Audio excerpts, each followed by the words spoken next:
அனைவருக்கும் வணக்கம். இது வானவில் டிவியின் பென்ஸ் 360 வழங்கும் பேசும் நேரம். பேசும் நேரம். Connecting you with medical experts.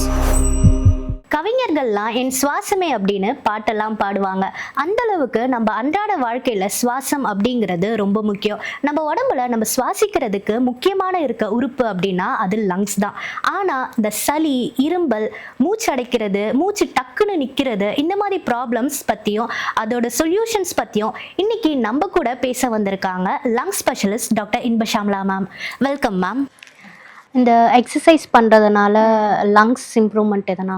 Exercise பண்ணுறதுனால லங்ஸ்க்கு மட்டும் கிடையாது, ஜென்ரலாகவே ஹோல் பாடிக்கே வந்து ரொம்ப நல்ல விஷயம். ஆமாம், அதில் பர்டிகுலராக லங்ஸ்ன்னு பார்த்தீங்கன்னா அதில் வந்து உங்களுக்கு வந்து லங் கெப்பாசிட்டி நல்லா இம்ப்ரூவ் பண்ணி ஆக்சிஜன் சப்ளை வந்து நல்லா இம்ப்ரூவ் பண்ணலாம். இந்த பர்டிகுலர் நோயின்னு கிடையாது, போஸ்ட் கோவிட்னாலும் சரி, போஸ்ட் டியூபர்குலோசிஸ்னாலும் சரி, டிபிலையும் வந்து நிறைய பேஷண்ட்ஸ்க்கு வந்து என்ன ஆகும் அப்படின்னு பார்த்தீங்கன்னா, போஸ்ட் கோவிட்னாலும் டியூபர்குலோசிஸ்னாலும் யூஸ்வலாக வந்து லங்ஸ்ல வந்து ஹீலிங் ப்ராசஸ் எப்படி வரும்னா, ஃபைப்ரோசிஸ் வரும், கால்சிஃபிகேஷன் வரும், சிஸ்டிக் சேஞ்சஸ் வரும். சிஸ்டிக் சேஞ்சஸ்னா குழி மாதிரி நுரையீரல்ல வரும். ஸோ அந்த மாதிரி பேஷண்ட்ஸ்க்கு வந்து நம்ம அந்த ட்ரீட்மெண்ட் முடிஞ்சதுக்கு அப்புறம் மட்டும் இல்லாம ட்ரீட்மெண்ட் எடுத்துட்டு இருக்கும் போதே நம்ம வந்து நல்லா ப்ரீதிங் எக்ஸசைஸ்ன்னு சொல்லுவாங்க, பிராணாயாமா, அப்புறம் நல்ல பிசிக்கல் எக்ஸசைஸ் எல்லாம் பண்ணா ஹீலிங் ப்ராசஸ்லேயே வந்து அந்த ஃபைப்ரோசிஸ் அக்கரன்ஸ் வந்து கம்மியாகுது. அது ஏன் கம்மியாகணும்னு பார்த்தோம் அப்படின்னு பாத்தீங்கன்னா, அந்த ஸ்கார் டிஷ்யூ இருக்கும் போது பெர்மனண்டா பேஷண்ட்ஸ்க்கு வந்து அந்த நோய் போனதுக்கு அப்புறமேட்டும் அதுல வந்து சளி சேர்றது,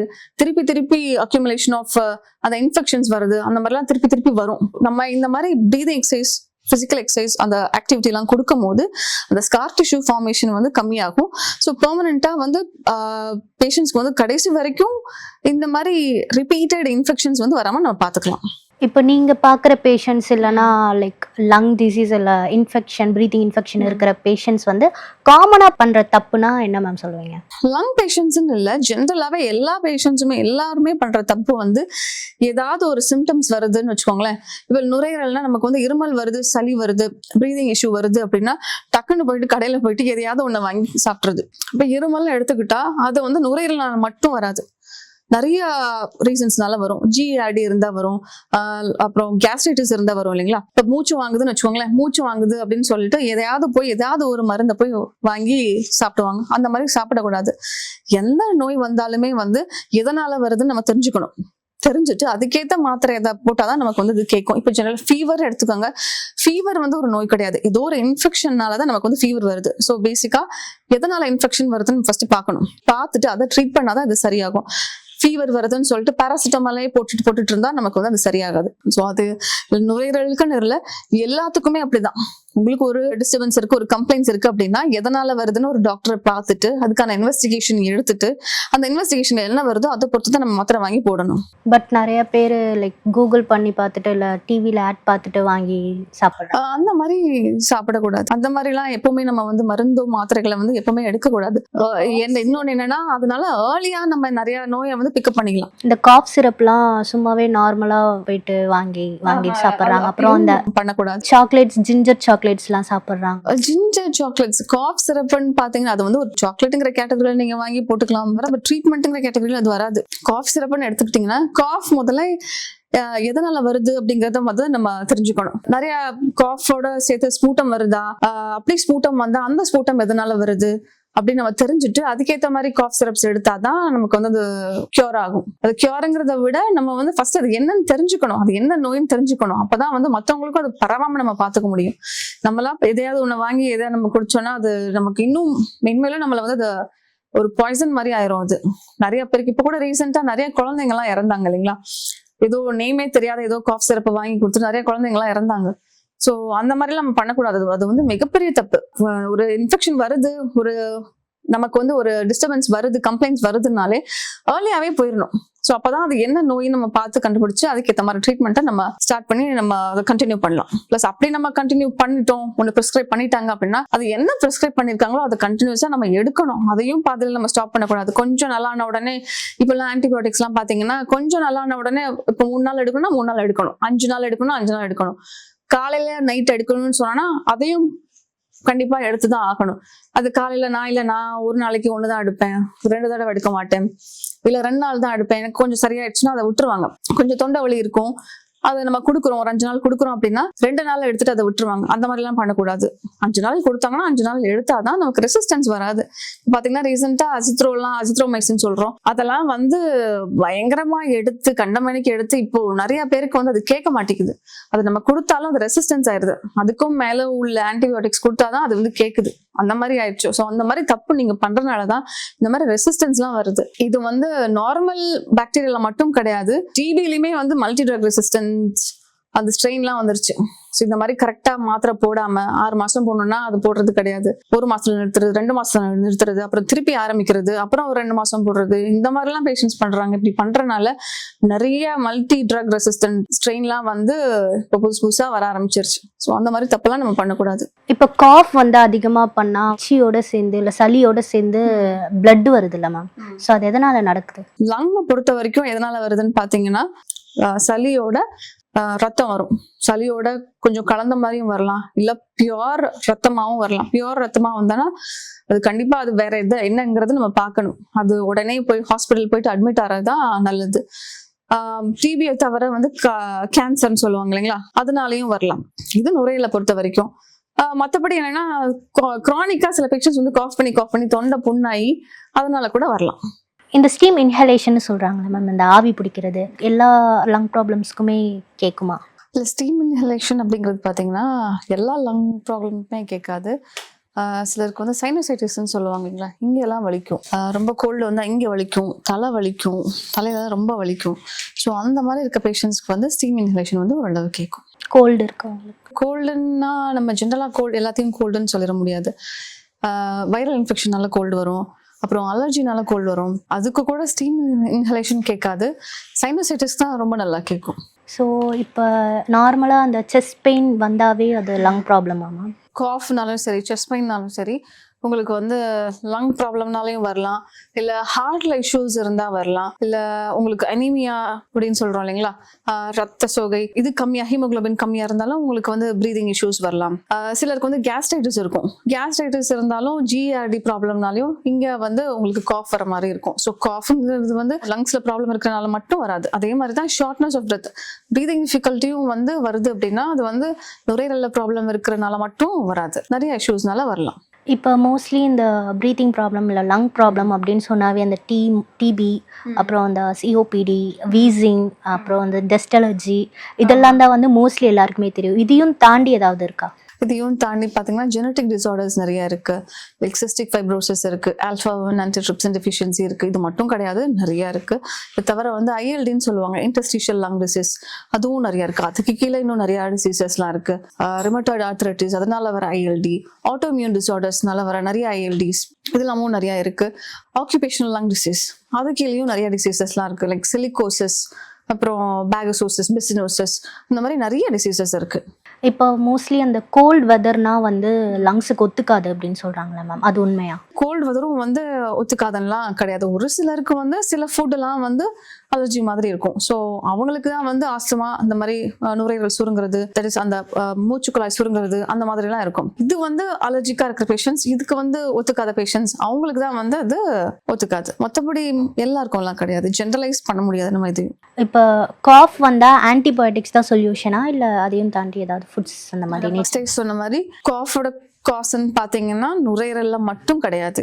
அது வந்து ஜிஆர்டினால வரலாம், அலர்ஜினால வரலாம், இன்ஃபெக்ஷனால வரலாம். ஸோ அதோட காசே நிறைய வரும்போது அந்த ட்ரீட்மெண்ட்டுங்கும் போது ஆன்டிபயோட்டிக்ஸ் மட்டும் ஒரு சொல்யூஷன் சொல்ல முடியாது. ஆன்டிபயோட்டிக்ஸே முதல்ல வந்து எல்லாத்துக்கும் யூஸ் ஏதாவது இன்ஃபெக்ஷன் இருந்தால் தான் நம்ம அதை கொடுக்க போறோம் நம்ம. ஸோ காஃப்னு சொல்லும் போது ஜென்ரலைஸ்டா அது ஆன்டிபயோட்டிக்ஸ் தான் சொல்யூஷன் நம்ம சொல்ல முடியாது. ஃபர்ஸ்ட் அது எதனாலன்னு வருதுன்னு நம்ம பார்த்துக்கிறோம். பார்த்துட்டு அது எதனால வருதுன்னு பேஸ் பண்ணி அதுக்கேற்ற மாதிரி ட்ரீட்மெண்ட் தான் அதுக்கு நம்ம கொடுக்கணும். இந்த கேர்டு, முள்ளங்கி அதெல்லாம் சாப்பிட்டா வந்து கோல்டு பிடிச்சிக்கும், இல்லை லங்ஸுக்கு ஒத்துக்காது அப்படின்னு சொல்றாங்களே மேம், அதை பத்தி நீங்க என்ன நினைக்கிறீங்க? கேர்டு, முள்ளங்கின்னு கிடையாது, ஜென்ரலாவே நம்ம நுரையீரலுக்கு வந்து இந்த ஒரு பொருள் வந்து ஒத்துக்காது, நுரையீரலுக்கு வந்து அந்த ஒரு உணவுப் பொருள் ஒத்துக்காதுன்னு எதுவுமே கிடையாது, சரிங்களா? ஒரு சிலருக்கு சிலது வந்து அலர்ஜிக்கா இருக்கும். பீனட் வந்து ஒரு சிலருக்கு அலர்ஜியா இருக்கும், சீ ஃபுட் வந்து ஒரு சிலருக்கு வந்து அலர்ஜியா இருக்கும். நிறைய பொருள் இருக்கு அது மாதிரி.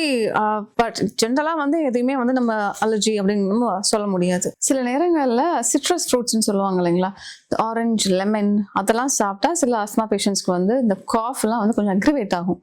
இந்த சிம்டம்ஸ் ஸ்னீசிங்லாம் கொஞ்சம் அக்ரிவேட் ஆகும். அதை மட்டும் பார்த்துக்கணும். அதுவும் ஆஸ்மா பேஷண்ட்ஸ் தான், எல்லாத்துக்குமே கிடையாது. பட் ஆனால் அதுவும் ரொம்ப முக்கியம். சிட்ரஸ் ஃப்ரூட்ஸ்ல தான் வந்து விட்டமின் சி எல்லாம் இருக்கும். ஸோ அந்த மாதிரி நேரங்களில் விட்டமின் சி டேப்லெட்ஸ் வேணா எடுத்துக்கலாம். அதுக்கு பதில் எல்லாரும் எல்லாத்தையும் அவாய்ட் பண்ணணுங்கிற அவசியம் கிடையாது. எல்லாத்துக்குமே வந்து நீங்க கேட்குற அந்த நீங்க சொன்ன அந்த வெஜிடபிள்ஸ்லாம் வந்து அலர்ஜிக்காலாம் இருக்காது. இந்த ஹெல்த் செக்அப்னு வருவாங்கல்ல மேம், அவங்களுக்கு வந்து இந்த ரெஸ்பிரேட்டரி சைடில் வந்து என்னென்ன செக் பண்ணுவீங்க? ரெஸ்பிரேட்டரி சைடில் ஜென்ரலா கம்ப்ளைண்ட்ஸ் இல்லாதவங்களுக்கு நம்ம என்ன எடுப்போம்னு பார்த்தீங்கன்னா, ஒரு 30 இயர்ஸ்க்கு மேலேயே வந்து 2 இயர்ஸ் ஒன்ஸ் வந்து ரெகுலராக ஹெல்த் செக்அப் போகிறது நல்லது. அதில் கம்ப்ளைண்ட்ஸ் அவங்களுக்கு ரெஸ்பிரேட்டரி கம்ப்ளைண்ட்ஸ் இருந்தாலும் இல்லைனாலும் ஒரு எக்ஸ்ரே எடுக்கிறது நல்லது, ஒரு சிபிசி எடுக்கிறது நல்லது. அப்புறம் பிஎஃப்டின்னு சொல்லுவாங்க, பல்மனரி ஃபங்க்ஷன் டெஸ்ட், நம்மளோட லங் கெப்பாசிட்டி எவ்வளோ இருக்குன்னு பார்க்கறதுக்கான டெஸ்ட், அதெல்லாம் எடுக்கிறது வந்து ரொம்ப நல்லது. சப்போஸ் கம்ப்ளைண்ட்ஸ் இருக்கு அப்படின்னு பார்த்தீங்கன்னா அதுக்கேற்ற மாதிரி ஃபீனோ, சிடி தொராக்ஸ் அந்த மாதிரி நம்ம எடுத்துக்கலாம். ஸோ இந்த வீசிங் அப்படின்ட்டு ஒன்று இருக்குல்ல மேம், ஸோ அது வந்து எதனால வருது? வீசிங் அப்படின்னு பார்த்தீங்கன்னா நம்ம மூச்சுக்குழாய் வந்து ஏர் வந்து போயிட்டு வருது. நார்மலாக நம்ம நல்லா ப்ரீத் பண்ணுறோம், ஆக்சிஜன் சப்ளை எல்லாம் போயிட்டு இருக்கு. அப்படிங்கும் போது அதில் ஏதாவது ஒரு பிளாக் இல்லை ஏதாவது ஒரு சுருங்கிடுச்சு அப்படின்னா அப்போ வந்து சவுண்ட் மாதிரி வரும். அது பேர் தான் வீசிங்னு நம்ம சொல்கிறோம்.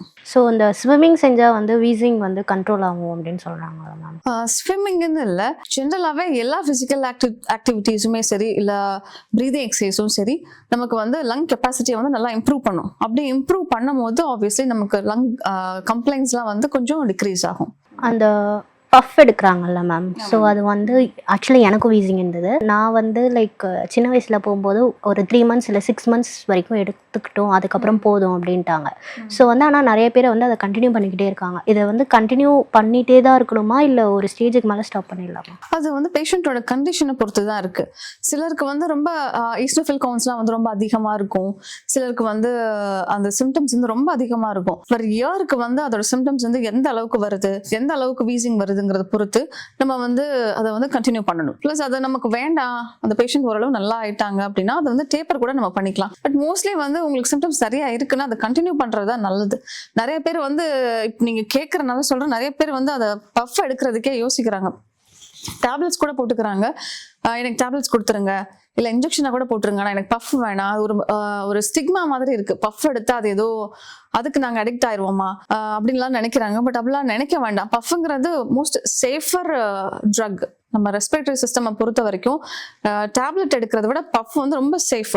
உங்களுக்கு லோக்கலைஸ்டாக அது ஆக்ட் ஆகி உங்களுக்கு வந்து அந்த ரிலீஃப் வந்து டக்குன்னு கொடுத்துரும். பட் டேப்லெட்ஸ்ன்னு எடுத்துட்டிங்கன்னா அது வந்து உங்களுக்கு நிறைய சைட் எஃபெக்ட்ஸ் கொடுக்கும். லைக் ட்ரெமர்ஸ் மாதிரி வரும். பஃப் வந்து அந்த மாதிரி வராது. Much easier and safer. அதனால தாராளமாக எடுக்கலாம். பட் பேஷண்ட்டோட நீடை பொறுத்து ரொம்ப நாள் எடுக்கணுமாங்கிறத நம்ம டிசைட் பண்ணிக்கலாம். ஓகே மேம், இப்போ நீங்கள் சொன்னீங்க லைக் பஃப் எடுத்தால் வந்து அடிக்ட் ஆகிடுமோன்னு பயப்படுறாங்க அப்படின்னு சொல்லிட்டு. ஸோ அது அடிக்ட் ஆகுமா? இப்போ நீங்கள் வந்து டயபெட்டிஸ் வந்துருச்சுன்னு வச்சுக்கோங்க, சுகர் வந்துருச்சு அப்படின்னா அதுக்கு நம்ம மாத்திரை எடுத்து தான் ஆகணும் இல்லைங்களா? சுகர் இன்க்ரீஸ் ஆயிடுச்சு, மாத்திரை எடுக்க சொல்றாங்க, அது அடிக்ட் ஆகுமோன்னு நம்ம யோசிக்கிறது கிடையாது. ஏதாவது ஒரு எந்த நோய் வந்தாலும் வந்து அதுக்கு தேவையான மாத்திரை எடுக்கணும்னா எடுத்துதான் ஆகணும். அதுக்கு பேர் வந்து அடிக்ஷன் கிடையாது. அதே மாதிரி உங்க நுரையீரல்ல ஒரு நோய் வந்திருக்கு, அதுக்கு வந்து நமக்கு பஃப் ஒரு ட்ரீட்மெண்ட் அப்படிங்கும் போது அது பேர் அடிக்ஷன் கிடையாது. அதுக்கு நமக்கு தேவை இருக்கு, அதை நம்ம எடுக்கிறோம், அவ்வளவுதான். அதுக்காக நீங்க பயப்பட வேணாம். அந்த எல்லாரும் அதை அடிக்கிறதுக்கே வந்து ஒரு மாதிரி யோசிக்க வேண்டிய அவசியம் கிடையாது. ஸோ இப்போ வந்து ஒருத்தருக்கு மூச்சு நின்றுச்சுன்னா அது வந்து வென்டிலேட்டரில் வைக்கிறது அப்படின்னு சொல்கிறாங்கல்ல மேம். ஸோ அது வந்து என்ன பண்ணும் அந்த வென்டிலேட்டர்? ஆக்சிஜன் லெவல் கம்மியானா மட்டும் நம்ம வென்டிலேஷன் கொடுப்போம்னு கிடையாது. CO2 லெவல் சில பேஷண்ட்ஸ்க்குலாம் இன்க்ரீஸ் ஆகும். அந்த மாதிரி பேஷண்ட்ஸ்க்கும் வந்து நம்ம வென்டிலேட்டர் வந்து யூஸ் பண்ணணும். சில பேஷண்ட்ஸ் வந்து அன்கான்ஷியஸ் ஆயிடுவாங்க, ரொம்ப சிக்காக இருப்பாங்க, கோவிட், லங் வந்து ரொம்ப டேமேஜ் ஆயிடுச்சு, அதெல்லாம் அந்த ஒர்க் பண்ண முடியலங்கும் போது நம்ம வென்டிலேஷன் கொடுக்குறோம். இந்த பிராங்கோஸ்கோப்பி அப்படின்னு சொல்லுவாங்கல்ல மேம், இந்த டியூப் உள்ள விட்டு பார்க்குறது. ஆக்சுவலாக அது வந்து எங்கள் மாமாவுக்கு பண்ணாங்க. அவருக்கு வந்து 2 லங்ஸுமே ஸ்மோக் பண்ணி போயிடுச்சு. ஸோ அது வந்து எந்த டைமில் பண்ணுவாங்க? ஒரு பேஷண்ட் வராங்க, காஃப் வருது அப்படின்னா ஃபர்ஸ்ட் எக்ஸ்ரே எடுக்கிறோம். எக்ஸ்ரே எடுத்துட்டு எப்படி இருக்குன்னு பார்க்குறோம். சப்போஸ் அதில் இன்ஃபெக்ஷன் இருக்கு அப்படின்னா, சளி வந்துச்சுன்னா அந்த சளியை வந்து நம்ம கொடுக்குறோம் டெஸ்ட்டுக்கு. என்னென்ன சளி டெஸ்ட்லாம் கொடுக்குறோம்னா AFB கொடுக்குறோம், ஜீன் எக்ஸ்பர்ட் கொடுக்குறோம், TB இருக்கா இல்லையான்னு பார்க்குறோம், வேற பாக்டீரியா இருக்கான்னு பார்க்குறோம். அதெல்லாம் பார்த்துட்டு throat swab, in case of virus, Covid அந்த மாதிரி இருந்தால் த்ரோட் ஸ்வாப்லாம் கொடுக்குறோம். இதெல்லாம் பண்ணியும் நம்மளால அது என்ன இன்ஃபெக்ஷன், எக்ஸ்ரேல இருக்கிறது என்ன, அந்த இன்ஃபில்ட்ரேஷன் வந்து என்ன இன்ஃபெக்ஷன், என்ன கிருமின்னு நம்ம கண்டுபிடிக்க முடியல அப்படிங்கும் போது தான் நம்ம வந்து டியூப் விடுறோம். அந்த டியூப் பேர் தான் பிராங்கோஸ்கோப்பின்னு சொல்றோம். அந்த டியூப் லைட் வித் கேமராவோட உள்ள விட்டு அது உள்ள என்ன இருக்குன்னு பார்க்கறதோட மட்டும் இல்லாம எடுக்காம அதுல வந்து அதுல உள்ள இருக்கிற அந்த பர்டிகுலர் லோப்ல இருக்கிற இன்ஃபெக்ஷன்ல அந்த சளியை வெளியே எடுத்து நம்ம வந்து டெஸ்ட்டுக்கு அனுப்பலாம். யூஸ்வலா பேஷண்ட்க்கு வந்து சரியா வெளியே கொண்டு வர முடியாது சில பேஷண்ட்ஸ்க்கு, இல்ல அந்த சளி வந்து கரெக்டா இருக்காது, அந்த மாதிரி பேஷண்ட்ஸ்க்கு வந்து நம்ம டியூபை விடலாம். அதை தவிர வந்து உள்ள ஏதாவது ஒரு அடைப்பு இருக்கு, ஏதாவது ஃபாரின் பாடின்னு சொல்லுவாங்க, சின்ன குழந்தைங்களா இருந்தா ஏதாவது ஒரு பொருளை முழுங்கிடுவாங்க, இல்லை எனக்கு தெரிஞ்ச ஒரு பேஷண்ட்ஸ்லாம் வந்து கம்மல் மூக்குத்தி அதெல்லாம் கூட உள்ள போயிருக்கு. ஸோ அந்த மாதிரி பேஷண்ட்ஸ்க்கு நம்ம பிராங்கோஸ்கோபி விட்டு நம்ம வந்து அதெல்லாம் வெளியே எடுக்கலாம், ஃபாரின் பாடியும் வெளியே எடுக்கலாம், பயாப்சி எடுக்கலாம். அந்த மாதிரி கண்டிஷன்ஸ்ல நம்ம பிராங்கோஸ்கோபி வந்து யூஸ் பண்ணிக்கலாம்.